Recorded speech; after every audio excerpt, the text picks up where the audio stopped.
Halo teman-teman, di sini dengan saya Martaria Rizky Rinaldi yang akan menjelaskan mengenai pengantar biopsikologi. Di bagian ini kita akan membahas terkait dengan mengenal biopsikologi. Nah, apa sih biopsikologi itu?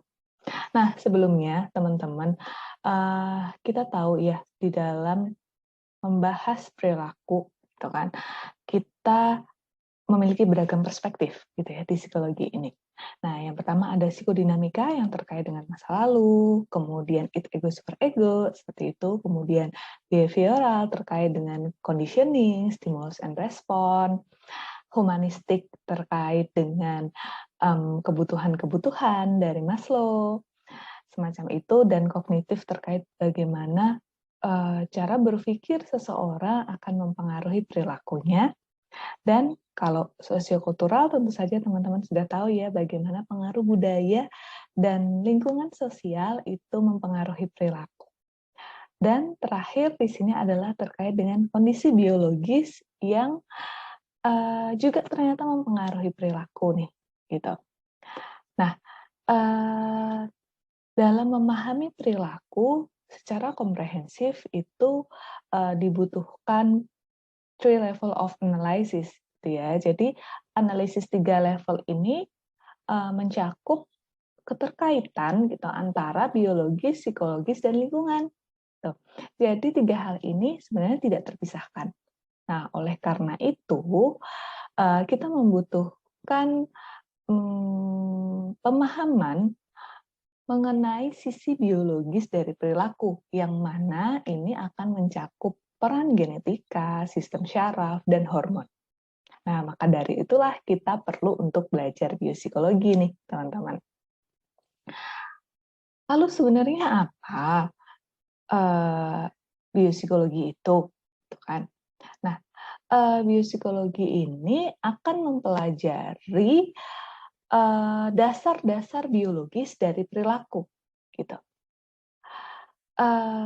Apa yang menyebabkan seseorang berperilaku demikian, gitu ya. Nah, ini akan sangat menarik ya, kan? Karena apa? Karena di sini akan membahas 2 subjek nih, yaitu otak dan perilaku, gitu. Nah, jadi kedua subjek ini jika digabungkan jadi satu, ini akan jadi sesuatu yang sangat menarik untuk diteliti. Dan biopsikologi ini terfokus pada hubungan di antara kedua subjek ini, yaitu otak dan perilaku. Nah, kalau ngomongin biopsikologi sebagai ilmu pengetahuan nih ya, biopsikologi ini tergolong sebagai pengetahuan yang baru gitu, kayak masih anak-anak gitu ya, atau balita. Karena biopsikologi ini muncul sebagai suatu ranah psikologi baru di akhir abad 19. Nah, ini diawali oleh tulisan dari Donald Hebb di tahun 1949 gitu ya, yaitu The Organization of Behavior gitu. Jadi tulisan inilah yang mengawali adanya ilmu biopsikologi. Gitu. Jadi ini dipandang sebagai faktor kunci nih tuh dari perkembangan biopsikologi hingga saat ini gitu. Nah, terus ahli biopsikologi ngapain? Ahli biopsikologi itu mempelajari bagaimana otak dan sistem syaraf lainnya menentukan apa yang dipersepsi, dirasakan, pikirkan, katakan, dan lakukan. Tuh. Nah, jadi kayak apa sih yang terjadi gitu ya saat kita merasakan sesuatu? Saat kita merasakan suatu emosi marah, itu apa saja yang terjadi di dalam otak dan sistem syaraf kita? Tuh. Terus kalau kita mengatakan sesuatu, apa yang terjadi di dalamnya?